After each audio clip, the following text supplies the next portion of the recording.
Okay, so now we're on section 6.2 and it uses two new calculator functions, binomial PDF and binomial CDF. And you get to both of them by second vars, and then it's down quite a ways here. Binomial PDF is what you use when it's asking about a specific number, and CDF is for its probability density function, and CDF is cumulative density function, and that's for if it's the question's asking about a range of numbers, but both are used basically the same. So here's an example of the type of problem that will be asked in this section. So car inspection. Of all the registered automobiles in a city, 9% fail the emissions test.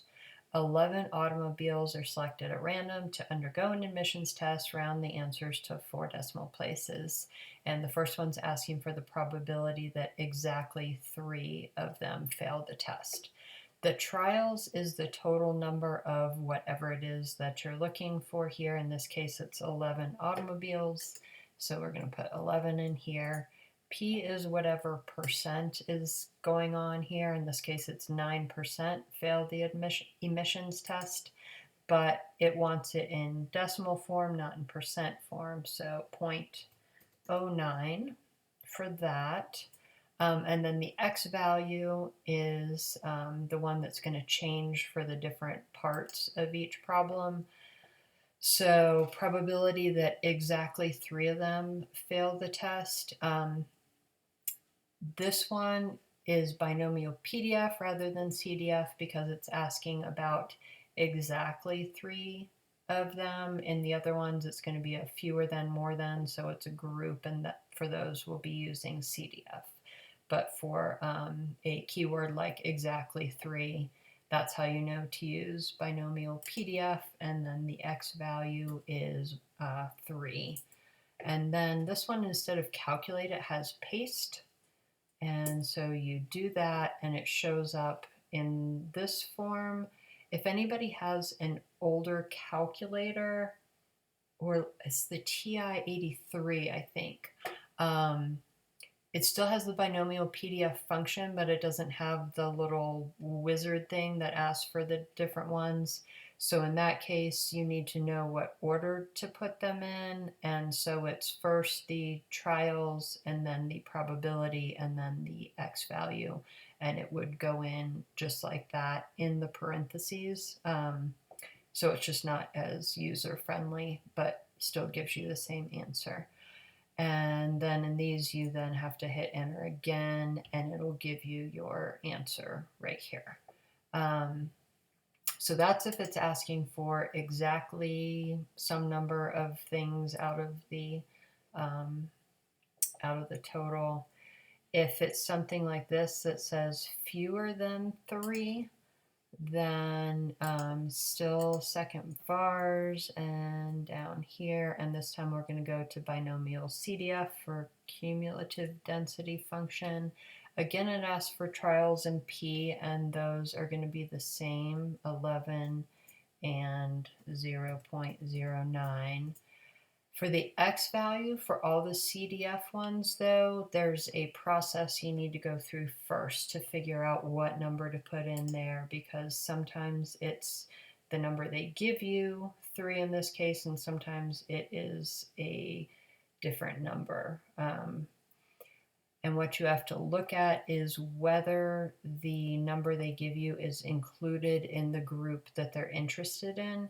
So in this case, it says probability fewer than 3. Since it's fewer than 3, 3 is not included.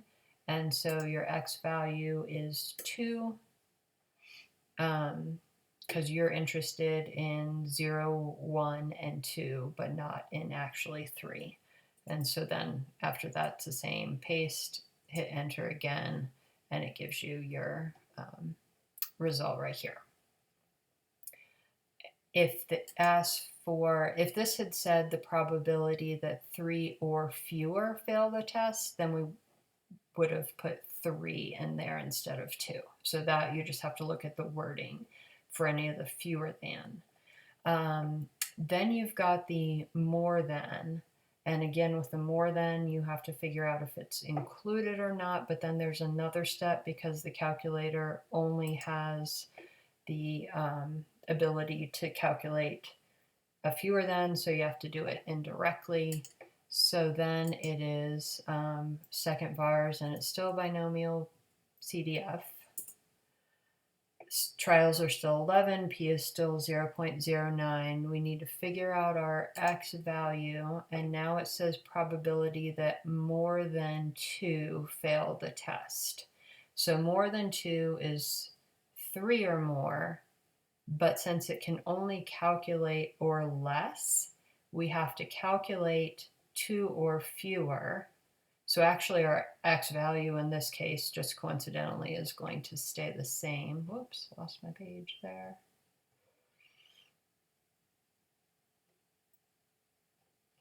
Trying to get back to the same one. Sorry about that.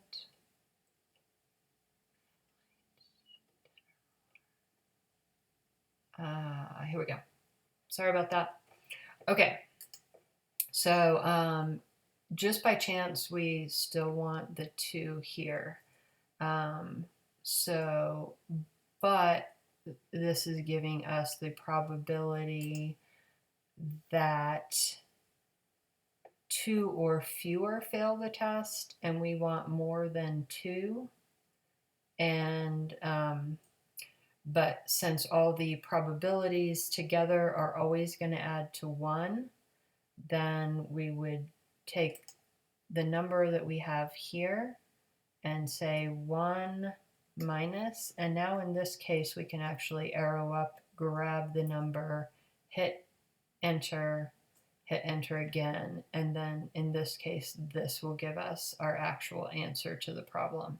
So whenever it is a more than, there's an extra step beyond what you have to do with the fewer than. So you still have to figure out if you want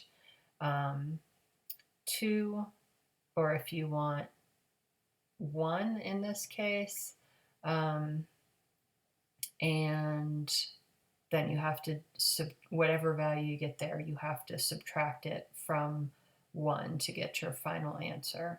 And so for the 4 possibilities here of fewer than or fewer than 3, 3 or fewer, more than 2, 2 or more, all those different combinations in the Word file that I sent you in section 6.2, we've got all the different combinations here. So if it's 10, we'll just use 10 for our number here. If it said 10 or fewer, then you would do binomial CDF for all of these, and you'd enter 10 for your X. If it said fewer than 10, you would enter 9. If it said 10 or more, you would enter 9, and then at the end you would say 1 minus the answer it gave you. If it said more than 10, you would enter 10, and then in the end do 1 minus the number that you got. And the last thing here is in many sections from this point on, it's going to ask you about something being unusual. And they, at some point in there, define unusual as being a probability of less than 0.05, which is equivalent to saying probability of it happening is less than 5%. So you're going to go through the calculation the same way. And if your number that you get is less than 0.05, then you would say, yes, it's unusual. If it's more than 0.05, you would say, no, it's not unusual. And just a tip here, a lot of students struggle with the difference between 0.5 and 0.05. So make sure that they understand that 0.5 is like saying 50% and something 50-50 is certainly not unusual. And 0.05 is like 5% and 5% is a lot less likely to happen. So that should cover all the different combinations of things to use with binomial PDF and binomial CDF in section 6.2.